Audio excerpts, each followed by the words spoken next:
Creativity leads to thinking, thinking leads to knowledge, and knowledge makes you great. Our key functionaries of NK Tuition Center, Julie ma'am, Neeraj sir, our proud parents, if there are any over here, non-teaching members, and our young little ones who is excited as when the program will start. A very good afternoon to all who are present here. I would like to extend a especially warm welcome to our distinguished students who have traveled on this New Year's Eve to be with us. It is a moment of extreme pleasure to welcome each one of you who is present today. So, on behalf of NK Tuition Center, it is my pleasureful duty to welcome each one of you present here. So, I welcome Ritesh Kumar Mahato, Nikki Yadav, Mohanand Das, Imtiaz Mia, Anurag Gupta, Piyush Yadav, Harshit Singh, and Saksham Sharma. So the topic of topper's speech today is going to be how you have achieved milestone. So a very heartily welcome to all our dear students who are present over here. A big round of applause to our students of NK Tuition Center. तालियों से सबका स्वागत करिए, जोरदार तालियां, तालियां फीकी हैं।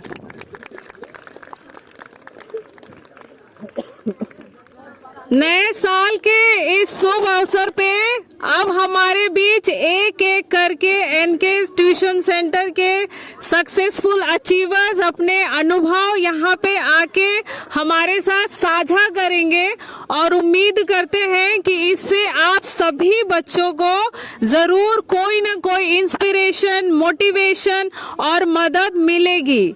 सो मेरा सबसे अनुरोध है कि सारे बच्चों का अनुभव या इनकी जर्नी बहुत ध्यान से सुनिए और मैं उम्मीद करती हूँ कि ये हमारे न्यू ईयर 2025 की ये बहुत ही अच्छी शुरुआत होगी।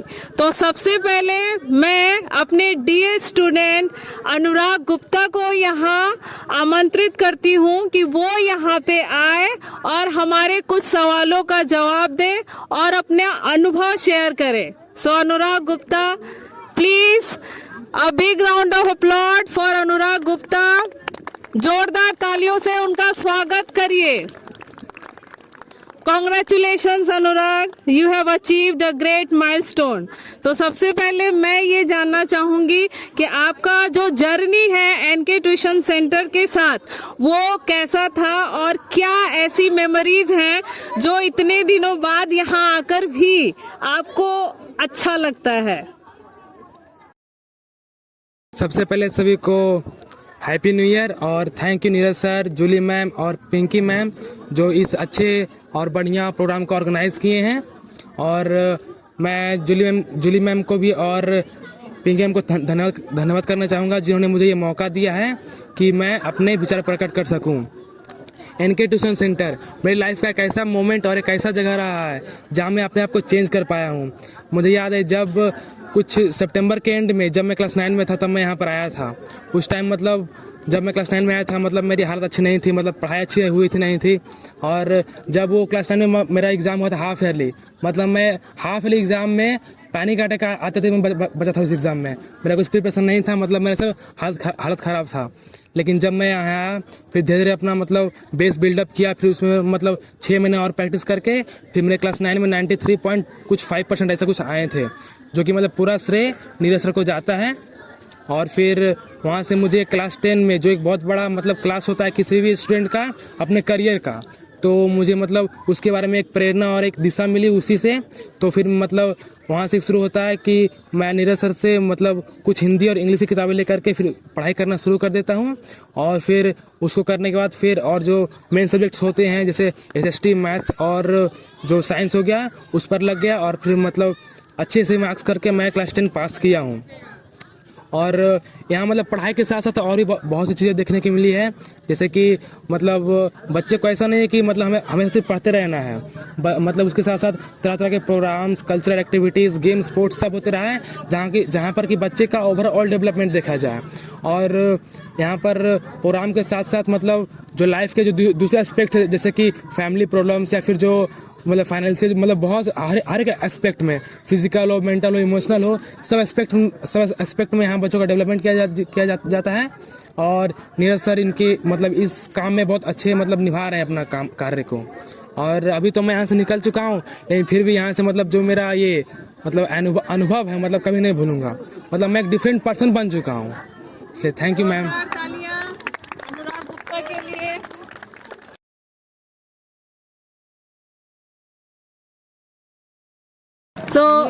इम्तियाज मियाँ। इम्तियाज, मैं जानना चाहूँगी कि क्या आपने कोई एक सेटअप स्टडी प्लान जो है वो फॉलो किया था, या फिर आपने कुछ अपने नीड के अकॉर्डिंग अपनी स्ट्रैटेजी जो है बना के उसको आगे बढ़े थे? So did you follow a study plan और adapt based on your needs? मेरा कोई स्टडी प्लान तो था नहीं, टारगेट के हिसाब से पढ़ते थे। जो टारगेट होता था उस हिसाब से पढ़ते थे। जैसे साइंस का कुछ जो आता नहीं था पहले, वो बाद में, जो कठिन था वो बाद में करते थे, जो आसान था वो पहले करते थे, फिर उसको समझते थे वही करते थे। डेडिकेटेड स्ट्रैटेजी था नहीं।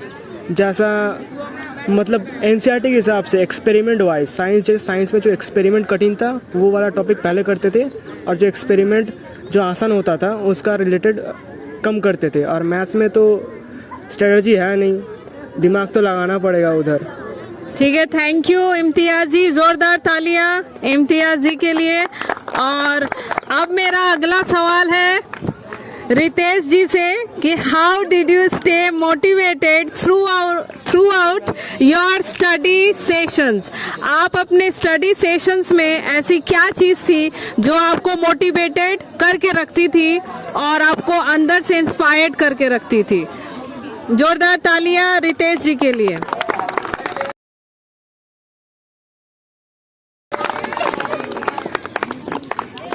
गुड इवनिंग सभी को। मेरे को मोटिवेट सबसे ज़्यादा मेरे पेरेंट्स ने किया। उनका कहना था कि ये तुम्हारी लाइफ का पहला सबसे बड़ा एग्ज़ाम होने वाला है, जो तुम्हें अच्छे से पढ़ के अच्छे मार्क्स लाने। क्योंकि अभी तक जो हमने पढ़ा, लोग मार्क्स उतना नहीं देखते थे, लेकिन 10th का मार्क्स सभी पूछते हैं। कहीं पे भी चले जाओ बाहर, कोई भी सबसे पहले तुमसे पूछे तुम्हारे 10th में मार्क्स कितने आए थे। तो उसको लेके काफ़ी एक सीरियसनेस था। फिर जब ट्यूशन पढ़ने आते थे, टीचर्स का सबसे ज़्यादा ध्यान 10th के ही बैच पे रहता है, क्योंकि 10th सबका मानना है कि बहुत ही क्रूशियल क्लास है। यही सब देख के काफ़ी मोटिवेटेड रहते थे हम लोग। फिर हमने अपने सीनियर से भी बात किया था, जिन्होंने 90+ स्कोर किया हुआ था स्कूल में। उनका गाइडेंस था हम लोग को, वो भी महीने में एक आध बार हमसे बात कर ही लेते थे। एक और मोटिवेशन था कि हमारे स्कूल केवीज़ में ऐसा है कि अगर 90 के ऊपर किसी का मार्क्स आता है तो उन्हें एक जापान का ट्रिप मिलता है। तो वो भी मोटिवेशन था हम लोग का, क्योंकि हमसे पहले एक दीदी जा चुकी हैं हम लोग, तो उन्होंने बताया था, स्कूल के स्टेज पे आके उन्होंने अपना एक्सपीरियंस शेयर किया था। तो एक वो भी मोटिवेशन था कि हम लोग भी जापान जाए अच्छा स्कोर करके। बस, थैंक यू। अब हमारे बीच उपस्थित है महानंद जी। मेरा अगला सवाल है महानंद जी, तो मैं ये जानना चाहूंगी कि how much this coaching centre has helped you in your career? इस कोचिंग सेंटर का आपके करियर के शेप में कितना अनुदान और कितना इसका रोल रहा है, तो ये हमारे साथ साझा करेंगे महानंद जी। जोरदार तालियां महानंद जी के लिए।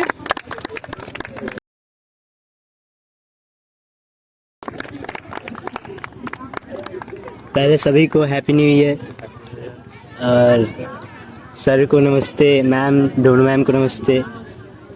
पहली बात तो देखा जाए तो हमारा ट्यूशन जो था हमारे लिए एक ट्यूशन के मतलब एक ट्यूशन तक नहीं था, एक फैमिली के जैसा था हमारा, मतलब ट्यूशन की जो भी जर्नी थी।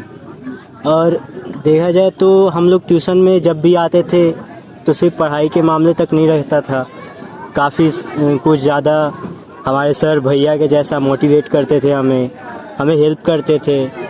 हमें वो मतलब एक एज अ स्टूडेंट नहीं समझे, मतलब एक अपना छोटा भाई से भी ज़्यादा समझ के वो हमें हेल्प किए, बताए। मतलब हम लोग ट्यूशन तो ज्वाइन किए थे, हमारा 10th क्लास चल रहा था, मैं तो 9 से आया था, तो 9 10th पढ़ा। तो ऐसा नहीं लगा कि मैं सिर्फ क्लास करने आया, इतने सालों में बहुत कुछ सीखा। सर अपना जैसे कि सर भी हमारे केबी से हैं, हम भी केबी से हैं, तो और भाई मिलती थी, केबीएन है हम दोनों।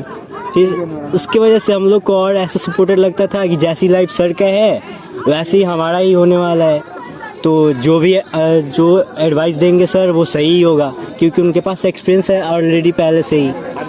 फिर उसके वजह से हम लोग भी काफ़ी ज़्यादा बहुत सारे चीज़ों में पहले से ही हेल्प मिल जाता था कि केवी में ऐसा कुछ होता है, वैसा कुछ होता है, ये सब है। और फिर जैसे कि हम लोग का एज जो है ये टीनेजर है, और ये एज जो है बहुत ज़्यादा डिस्ट्रैक्टिबल होता है, और इन सब में सबसे ज़्यादा तो सर ही हेल्प किए, बहुत ज़्यादा।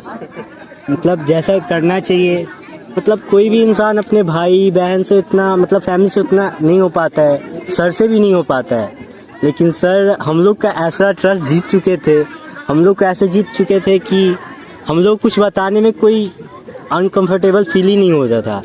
सारे चीज़ बताते थे, सर भी उसके हिसाब से हमें ट्रीट करते थे। बहुत सारे कुछ सिखा है कि इस रास्ते पे ये हम तुम्हारे लिए अभी सही नहीं है, उस रास्ते पे वो सही नहीं है।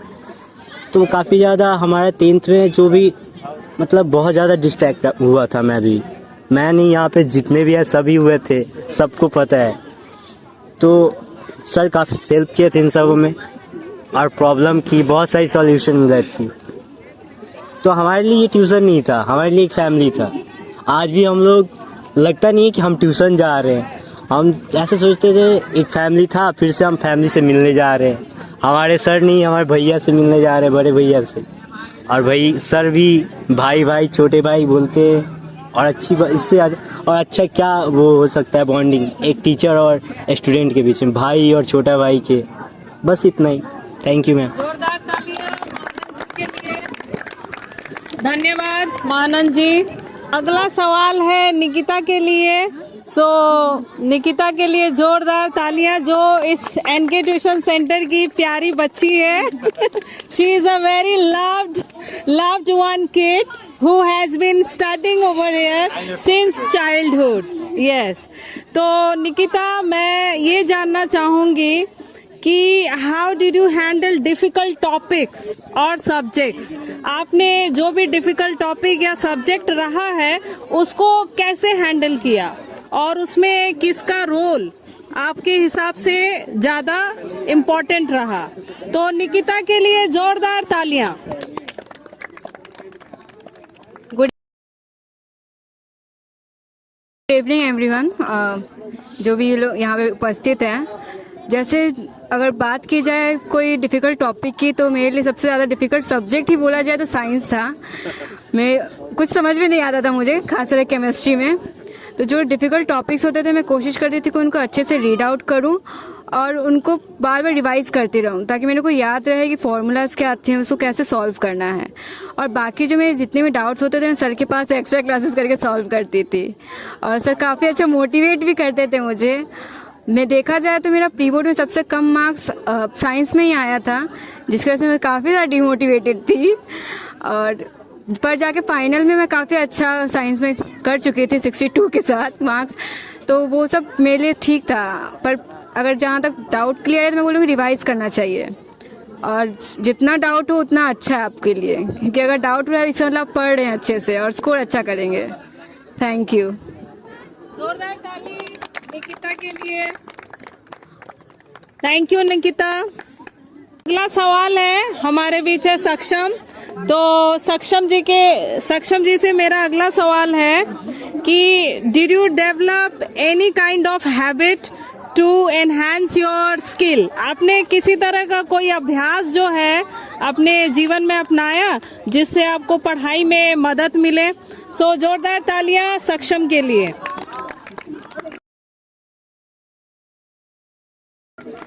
मैं पहले आप सबको हैप्पी न्यू ईयर बोलना चाहता हूँ, और मैं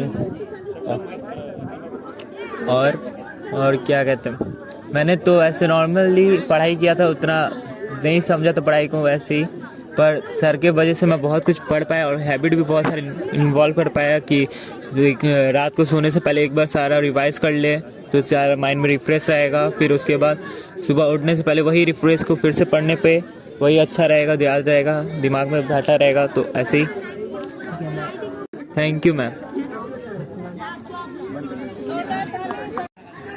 तो सबका धन्यवाद, हमारे सारे बच्चों का धन्यवाद।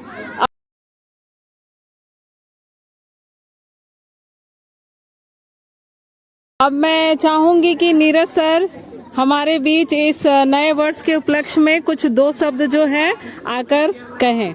नीरज सर का स्वागत है और जोरदार तालियां नीरज सर के लिए। गुड इवनिंग बच्चों।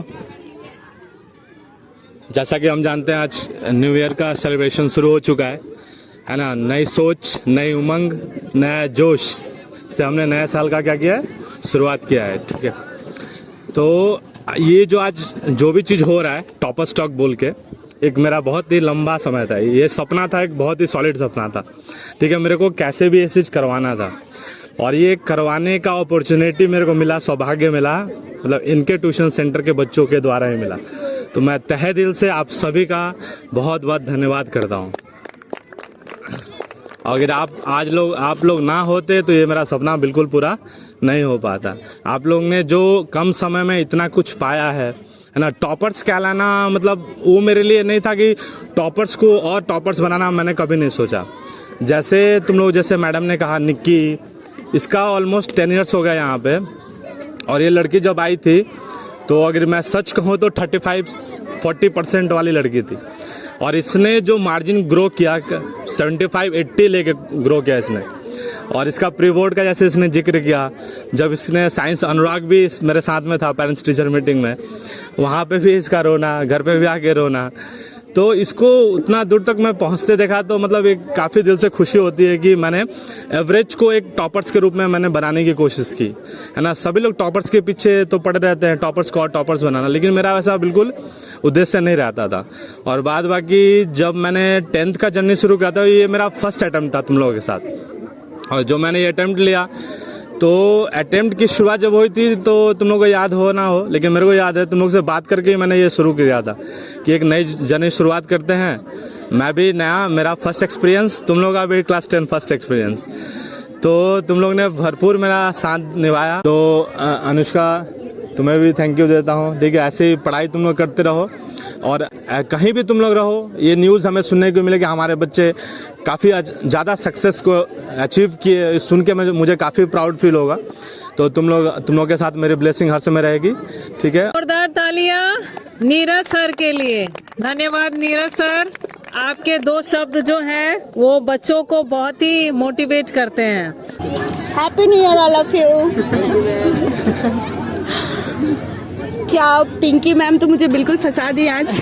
कोई नहीं मैम, यहाँ पे कोई भी पब्लिक स्पीकर नहीं है, हम सब नए स्पीकर ही हैं, यहाँ पे कोई पब्लिक स्पीकर नहीं है, बस आपकी क्या मैं बोलूँ, मैं इस साल के जो भी बच्चे हैं जो 10th में हैं, इनके पास बहुत कम समय है। मैं सबको यही कहूँगी, लग जाओ, सब कुछ छोड़ दो, 2 महीना 1.5 महीना है, अपना बेस्ट दो, 100% दो और इस चीज़ को क्रैक करो। ठीक है, सर को जो होप है, जो इन्होंने होप को, उस टारगेट को तुम लोग भी अचीव करो। ठीक है, जो पास हमारे जो स्टूडेंट ने जो टारगेट बनाए रखा है उसको तुम लोग भी अचीव करो इस साल। ठीक है, और क्रैक करो। Okay, best of luck.